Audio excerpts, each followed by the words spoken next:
gabadhii ninkeeda dishay waxaana filaynin markii ay dhacdo aniga oo asasay caruurteeda zaid ugu fikiray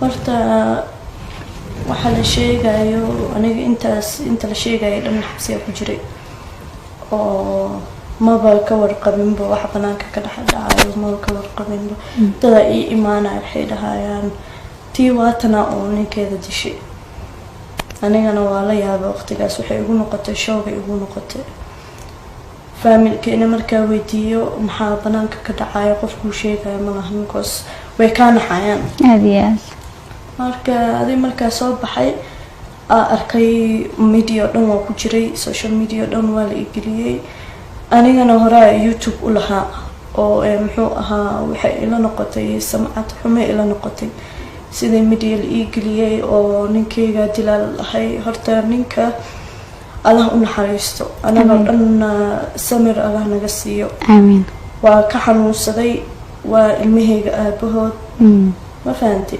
mana dili lahayn qof oo aqligiisa tamaam yahayna kuma fikiraya hal second inuu caruurtaada aabahood aad dishay ma ku fikiraysid qof fikiraya ma lahan marka dilka Xasan Cabdi sidee ayuu u dhacay horta muxuu ahaa message-yaasha waa tusinaya linkana waa arkaysiin message adiga wuxuu ii soo diray ku qanacsaneen ma fahantay reerkiisana awal ma u sheegi jiray wiilkan physical abuse igu haya u sheegi jiray wuxuu ila qaban jiray ma lahan reerkeena always waxay ka shaqeyn jireen ilmaha waxa waaye aabahooda waaye iska daa haduuna aayo no problem iska daa adigana dhalinyaro tahay kuma qanacsanid maanta waalidkaaga in la caayo kuma qanacsanid aadiyaas marka Xasan ilaaha u naxariisto message-yaal uu soo diri jiray wuu dhahay banaankaas daa ku arko waa ku dilaya muxuu ahaa aabahaaga sidaan waay kaas waa adi message-yaal fall kuma tusi kari hadda ku tuso wallahi oo hina ka imaanayso hooyadeedu caynaya adiga marka wiil waxa jiro oo habeerteeda ee dhashaa jirto wiilkii u sheegay waxa wiilka arintana haysato aabana wuxuu ka qabanaya ma lahan ma fahanti koos muxuu dhaqan anaga waxa leenahay Soomaali maanta adiga hadii lagu dhibo walaalahaaga u imaanaya wiilka Soomaa meelana laga saara okay aniga wiilka walaalkayga u sheegtay waxa ku dhaay dhibkana haysto wuxuu dhahay dhib malahan anaa la soo hadlaayo galabtii anaa maray la soo hadlaayo so I told him okay adiga wuu u tagay wuxuu dhahay muxuu ahaa Xasan Abu aniga waxa ahay muno walaalkeeda ahay gabadhana dhibkana ku heesaabo iska daa adiga Xasan wuu booday wiilashii muxuu ahaa mindi u soo qaatay way kala carareen marka midka walaalkeeda xagee ka soo qaatay mindida wuxuu ka soo qaatay nin waxa jiro oo geedaha gacmaha suubiyo magacayaasha lagu qoray waxaas oo design-ka u suubiyo bracelet marka agtiisa waxa lagu gadaa toore asagana geedihiisa sharxana jiro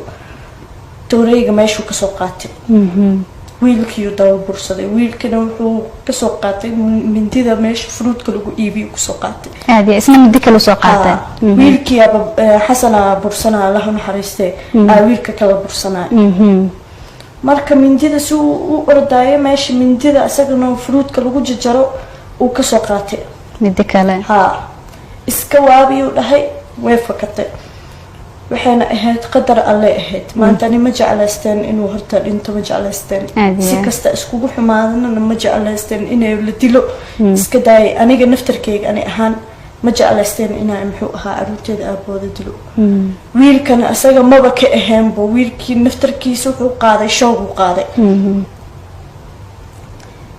wiilkii wuxuu dhahay soo wacay baaytani taasa dhacday wiilkii waa isku xumaanay mindi ii soo qaatay anigana waxa dhahay iska waabiya dhahay bintida way gashay marka sidaas uu Xasan ku tagay midida Xasan markuu wiilka walaalka ay la soo aaday xagee kaga dhacday uu u dhintay wuxuu meeshan dhabarka meelahaas uu dhuftay aadiya marka aniga meel badan wacay waxa la yiraahdaa Xasan uu dhintay qaar waxay leeyihiin muu dhiman muu nool yahay adiga maalintii dhan shaki maalin ma ahayn waxay ahayd maqribadana waa ogtahay meel ma u bixi kartidbo lockdown jiro bandooyaa jiray marka meelo badanaa wacay qaar waxay leeyihiin wuu dhintay qaar waxay leeyihiin wuu nool yahay marka adiga subaxii aniga ilaa subaxii horta ma seexanin ani xataa shooga qaaday soo subaxii waxay soo wacay wiil askariya soo wacay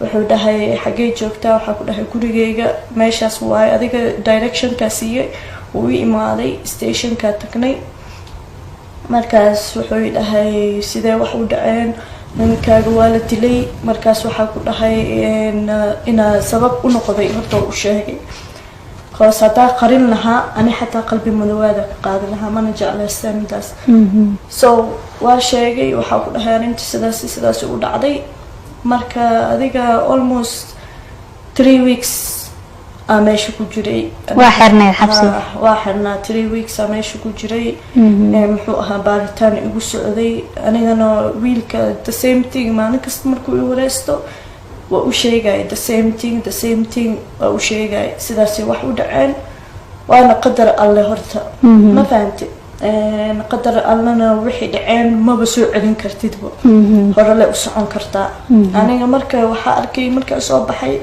social media meel kasta magacaygu yaalay waxaa dhahay horta wax haddii wax aa sabab u noqotay ilaahay le sabab kaaga dhigay dib u laaban kartid waxaa suubin kara kalina waxaa waaye horta youtube aa ka shaqayn jiray xinaa marin jiray waxaasna wuxuu u baahan tahay wejiga qof ee muxuu ula tagtid birita waxaa ku shaqaysanaysa haddaana ku shaqaysan karin ma ordaysaa no ma ordaysid waa inaa istaagtaa ka bilowdaa meeshaada horta sabab waa noqday yes I accept that ma fahantay anigana waa ka xumahay ma fahantay ilmahaygii ka dhinteen xanuunkaasna familkooda waa la qaybsanaya qasab waay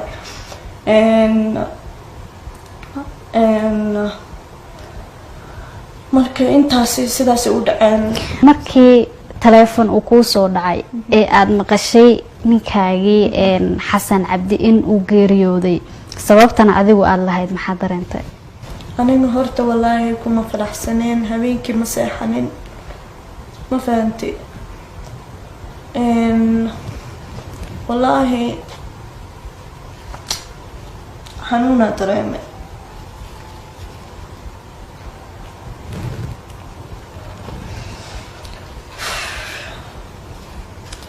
waana kusasay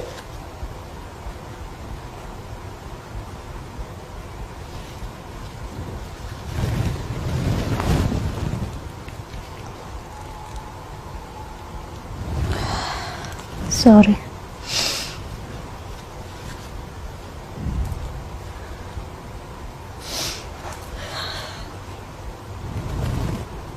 waxaa ahayd horta mid oo qaflee ahayd waxaana filaynin markii ay dhacdo aniga waa sasay caruurteeda zaid ugu fikiray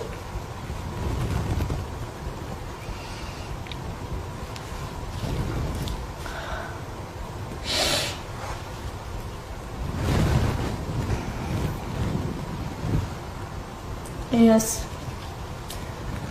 والله حنوني ونقطة مدرس waan ka xumahay dabcan sida aad dareemaysana waan kula dareemayaa waan ka xumahay dabcan caruurtaada iyo mustaqbalkooda hadda maxaad u rajeynaysaa well wax fiican aan rajeynayaa inaa muxuu ahaa hore u socdo anagoo dhanna samir ilaaha naga siiyo horaa u soconaynaa oo insha allah isagana markasta inaan xasuusnaano waa ku qasbanahay waa hagaag aad ayaad u mahadsan tahay daawadayaaltaasi waxay ahayd Muna Aadan oo ka warbixinaysay arrin dhawaanahan bulshada ama baraha bulshada ay ku kulanto aad la isula dhexmaraya taasoo ahayd in Muna dabcan la sheegay inay ahayd gabadhii ka dambeysay dilka dhinkeeda allah u naxariistay xasan cabdi. dabcan iyaduna maanta bulshada ayay jeclaysatay inay soo hor istaagto isla markaana arrimahaasi iyo xaqiiqadooda ay kala hadasho. muno haatan ugu dambeyn adigu arintii kiiska xagga dabcan 20 maalmood ayaad xirnayd oo xabsi ayaad ku jirtay. kiiskii ugu dambeyn xabsiga aad ugu jirtay xagee kusoo gabagaboobay? horta kiiska wali waa lagu jiraa, kheyr aan rajeyneynaa. dhinaca oo shareecada islaamka iyo dhinaca kaleba kheyr aan rajeyneynaa insha allah. wiilashii iyagu kula xirnaa wiilka gaar ahaan lagu soo eedeeyay inuu isagu dilka geystay aad sheegtay adiguba inuu gacantiisa xasan ku baxay, isagu ma xiran yahay weli mise sidaadoo kale ayaa si damiina loo siistay? isagana weli wuu xiran yahay, laakiin waxaan rajeyneynaa isagana inuu soo baxo. koos xumaan isaga xataa kama ahayn, self defense ahayd. maanta adi xataa qof hadduu kusoo weeraray adi xataa waxaa qaadanay mugti waa baqaysaa, naftaada u baqaysaa, istifaacaysaa. marka midaas waxay ahayd horta mid difaacay ahayd. marka insha allah isaga xataa kheyra u rajeyneynaa. waa tahay, bal waxaad inooga sheekaysaa horaan xilimo ayaad isguursateen adiga iyo xasan cabdi, ilaa intee ayaad wada joogteen? khilaafkiina markii ugu horeeyay muxuu ka bilowday? horta waxaa isguursanay 2013kii dhammaadkeeda isguursanay, almost 6 sano waa isqabnay. khilaafkeena waxay ka bilaamatay waxyaabo badan ay ka bilaamatay. mostly xasan allah u naxariiste wuxuu ahaa qof maseer badan, muu ogoleen inaa shaqaysto, muu ogoleen banaanka inaa u baxo. qof dumar haddaad tahayna guriga kuma jiri kartid, waa inaad shaqaysataa, wax la qabataa. haddaa maanta adiga aad shaqaysid faamilkaagaa sacdiyeyne, reerkaagaa sacdiyeyne, qof kale ma sacdiyeynaysid.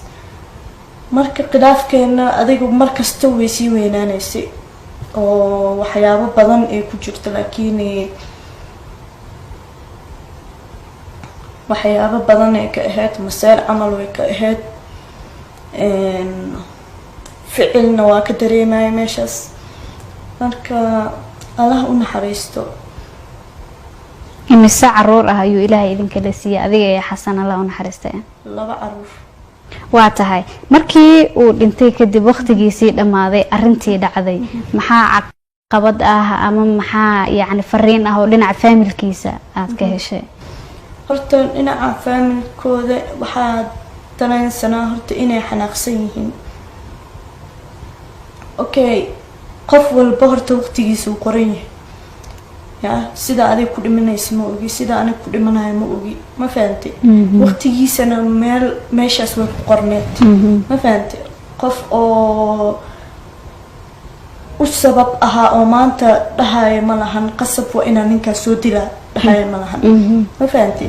wiilkaas isaga xumaan muu wadan, ani xumaan ma wadan, laakiin meesha waqtigiisa meesha yaalay. marka aniga waxaa dhihi lahaa faamilkiisa maanta fariin ugu diri lahaa. horta xasan waa isjecleen, ma fahantay? jacayla isku soo guursanay. hadduu dhammaadana xushmada oo aabanimo u hayay. that's why intaasoo goor muxuu ahaa ficil igu hayay, dhib igu hayay, intaasoo goor ma u tegin. meel iska saar kaliya iga ahayd, laakiin xumaan maanta dagaal inay labadooda isdagaalaan xataa ma naga ahayn, koos waqti ramadaana lagu jiray. waqti ramadaan qof weerar kugu soo qaadayan ma jiro. so aniga message waxaa u diri lahaa faamilkooda samir anagoo dhan ilaahay inuu naga siiyo. waa tahay, markii arintii ay dhacday social media ama baraha bulshada ayaa lagu soo baahiyay sawiradiina, waxaana dabcan ciwaano looga dhigay gabadhii ninkeeda dishay. waa lagu xiray oo xabsi ayaad gashay. wiilashii ninka dilay ama uu sababsaday dabcan gacantiisa wiilka uu ku baxay, waxaa la sheegay inay ahaayeen group la yiraahdo super power oo la yiri super power ayay ku dalbatay. arintaasi maxaa ka jira? horta super power aniga horta meesha waxaa ka garanayo waa wiilkaas oo habeerteeda ay dhashay, ma fahantay? wiilashaasna iyaga samcad xun ma qabaan, super power ma ahayn, wax dil ay geysteen ma lahan, wax taleefon ay xadeen ma lahan, ma fahantay. iyaga waxay u socdeen inay YouTube soo duubadaan. anaga xataa markii YouTube soo duubaneen meel ina tagtiin teamkiina laga yaabaa group of YouTube ay ahaayeen. waxaasoo dhan wallaahi wax uga shaqo jira ma laha, xataa wiilkan inuu wiil kale marayo may ogeen. waa tahay ugu dambeyn bulshada Soomaaliyeed ee ku daawanaysa ee aad aaminsan tahay in sawir qaldan lagaaga gudbiyay maxaad ugu baaqaleed maadaama aad tahay hooyo mar walbana aad u baahan tahay inaad bulshada dhex gasho si aad caruurtaada u korsato? horta muxuu ahaa aniga familkayga markii soo baxay waxay dhaheen meeshaan inaan ka tagtid waaye. no, meeshaan inaan ka taga ma ahan, meeshaas waa meeshii lagu dhalay, ma fahantay. bulshada Soomaali maxaa ugu agtagaa? aniga horta bulshada Soomaali maxaa uga agtagaya waa meesha Soomaaligayga xataa wajijaban yahay, waa aragtaa. halkan ayaad ku dhalatay? halkan aan ku dhashay. marka meel oo adiga aad ka shaqaysan karin ama muxuu ahaa let's say maanta caruurteeda muxuu ahaa soo qaadanaya, caruurteeda ma fogeeya, adoomiyada ma dhaxgalaa. ya bulshada Soomaali waa qasab inaa dhaxgalo, diinteeda aana kasoo bixin, bulshadeeda aana kasoo bixin. haddaa ku shaqaysanayo meeshaasaa ka shaqaysan jiray, meeshaas inaan ka shaqaysto. magaca xun muxuu ahaa la ii geliyana magaalada inaa la iga dhaafo. wadankeena sidaasuu maanta ku burburay, ficil iyo muxuu ahaa war la iska sheegayo ku burburay. so aniga ma jeclaysteen maanta caruurteeda inaa meel kala geeyo, ma jeclaysteen inaa meel kale ka shaqeeyo oo awoodo, ma jeclaysteen. so aniga waxaa dhihi lahaa ummadda Soomaaliyeed waxaa fariinta aan hubin iska daaya.